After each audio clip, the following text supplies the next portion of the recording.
It's 2022 and the great shooters just keep coming. Cultic, it just came out. There was a demo last summer that was pretty well received, and while I did like it, I had my reservations. Playing this complete version with more levels, enemies, and weapons, I felt more or less the same about it for the first half, but eventually it found itself and ended up winning me over. It's developed by Jazzoz Games, a one-man developer, and published by 3D Realms. The publisher alone will get many of you interested. And while the game that Cultic resembles the most, Blood, was developed by Monolith and published by GT Interactive back in '97, 3D Realms is here to pick up the torch and carry on the legacy. I love Blood. I played it very late in 2019 when I was finally going back and playing some old classic shooters I had missed out on as a kid. Blood was the cream of the crop. I played it obsessively, and there hasn't been anything else since that has scratched that particular itch. That's what I want to talk about in this video. I'm not reviewing the game completely. When do I ever? We're not talking music or story or even enemy variety. I just want to talk about how this game feels to play, coming to it as a fan of Blood. If you're a Blood fan and you're looking for the Blood experience, how well does Cultic deliver? Before I get into details, I'll say that Cultic gets a recommendation from me. It doesn't crack my top 5 of the year, but it's really cool and I'm sure a lot of you are gonna like it. Weapons have a great sense of impact as enemies explode around you, really loud sound effects. The gore is amazing as you're seeing people's eyeballs pop out when their heads explode. It's awesome. Levels are filled with old school exploration secrets, which really rewarded me for curiosity. I got a big kick out of the blood-themed secrets and especially the Walking Dead reference. I think the game would have been a lot better if it had a double dash and some quick weapon swapping mechanics, maybe some kind of glory kill system. I'm just kidding, I'm kidding. You can stop writing your comments now. Though after playing Dread Templar for several days, I do find myself trying to dash at times. Cultic is the first game I've seen that brings back some of those Blood feelings. It isn't a Blood sequel, but it's so similar that you'd be forgiven for thinking it was. There's a very obvious visual inspiration, the game is overflowing with hooded cult members blasting you with guns, you've got the portable medkit, the double tap super shotgun, and most importantly the dynamite. And then we add headshots and a slowdown mechanic, a weapon upgrade system, and a pistol. Blood didn't have a pistol, it had a flare gun. You were setting guys on fire, it took a few shots to ignite them, and if you wanted to use a real gun, you had to go to the shotgun or the machine gun. Cultic's pistol is a major factor in what sets it apart from Blood. Because of your ability to fight at long range more easily with the pistol, and also to a large degree the rifle, which one shot kills cultists with a headshot, Cultic ends up feeling a lot more conventional than you might expect. You may find yourself playing in a very normal way for a while. It has more of an approach the game how you want design than Blood does, from my general experience with both. I mean, it's right there on the Steam page, that's how the game is made. Blood has that, but Cultic's pistol and rifle make its gameplay quite different in many situations. And after a while you get a powerful sniper rifle. That's 3 long-range headshotting weapons. Being able to eliminate most threats long range in the majority of situations, and that option being the smart, safe option most of the time, makes the dynamite feel less important to use. I love that we have it, and the Molotov cocktails too. I love that you can pick up lanterns and toss them into groups of enemies and watch them burn. It's satisfying, it's fun, but it really doesn't feel the same for a large part of the game. Not the whole game, but a good chunk of it. If you're a Blood fan, you know what I'm talking about here. You know what it's like to have problematic enemies at a distance that you're struggling to deal with, and you have no flare gun rounds, so you're trying to toss dynamite 15 yards away to blow them up. And you remember what it's like to know that if you walk around a corner, you're probably gonna die, so you bounce dynamite against the wall to clear the room.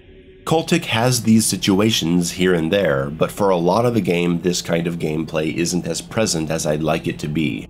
Part of it is the map design. Lots of the combat is out in open space, or fighting enemies directly in front of you. That's been my experience. Blood had me always thinking about what's gonna be around the corner, scared to jump down a hole into a new room without throwing dynamite down there first. I'm not saying that Blood didn't have a lot of crazy run and gun action, it did, but a big part of that game is the fear of what's around the corner and using dynamite to clear the path. When I ran out of dynamite in Blood, it felt bad. When I run out in Cultic, I say, I'll just headshot everyone, no big deal.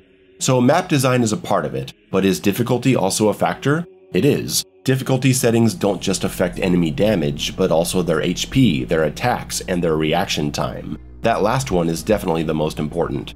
I played on very hard for a few levels, and then I restarted and played all the way through on extreme, looking for something that felt a bit more similar to Blood's Well Done difficulty, a difficulty setting that was originally too brutal for me as a new Blood player, but after lowering it a notch it became too easy, so I went back to Well Done and pushed forward, and learned that Well Done is definitely the experience to go with because it makes you play smart. Why is that? It's because of the hit scanners. So let's get into hit scanners real quick. For my younger audience that never played 90s shooters, a lot of games didn't have true projectiles that you could dodge. Looking at Duke Nukem 3D, the lasers were projectiles, but the shotgun pigs hit you instantly the moment they fired. There's no way for you to get out of the way, it's instant. They fired, you took damage. Blood's hit scan damage is crazy, not because it's hit scan, but because when playing on Well Done, some enemies will shoot you the moment you come into view, without warning. Not all the time, but enough to make you worried about it. It's cheap, it's frustrating, it's not something you would typically want in your game. That's why a lot of shooters with fast projectiles have enemies telegraphing their attacks. We just talked about Proteus on this channel, and you can see the shotgunners raise their gun and pause for a moment, giving you a chance to kill them or get out of the way. It makes things feel more fair because it kinda sucks when you just get shot instantly because you walked into an enemy's line of sight. It can work for some games, but for these run-and-gun shooters, it typically doesn't. Cultic has this enemy telegraphing, so you can take cover if someone is about to fire, and you're usually not too scared to pop your head out as you enter a new area. Blood, on the other hand, in my opinion, and I'm confident that it's in the opinion of many Blood fans, benefits from cheap instant hit scan attacks. Knowing that a cultist could snipe you immediately as you round the corner puts tension in your heart. And it makes the dynamite the important tool that it is. You don't just throw dynamite in Blood to kill groups of enemies or to flush someone out from cover, you throw it into a room that you're hesitant to enter. It would be like if classic fixed camera Resident Evil games had an item that could be thrown down a hall to reveal a zombie waiting around the corner. It's a tactical survival option. Blood fans know what I'm talking about. There's nothing more satisfying than suspecting enemies are around the corner waiting to ambush you, bouncing dynamite off the wall, and then waiting those eternal 2 seconds to hear the satisfying screams of cultists who never saw it coming. Get off my train.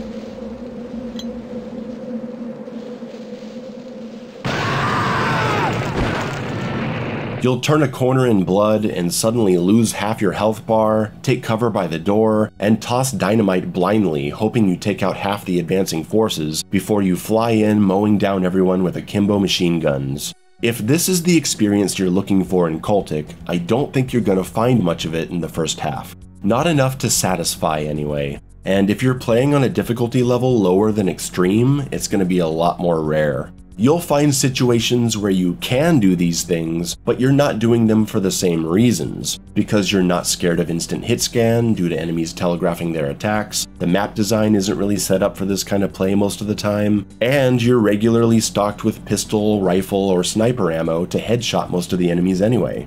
Cultic will present you with situations where you see a bunch of guys clustered together, signaling, hey, this would be a good moment to use dynamite. But it can be hard to find moments outside of this where dynamite is what you want to use. Oh god, there's 10 guys standing behind this door, I'll throw some dynamite. It's a very obvious situation, and I'm all for obvious situations being used early on for instructional purposes. It's just that it doesn't seem to want to go beyond that for quite a while. Like I said, if you're playing on extreme, these situations will present themselves more often, and the later levels definitely start to do a better job.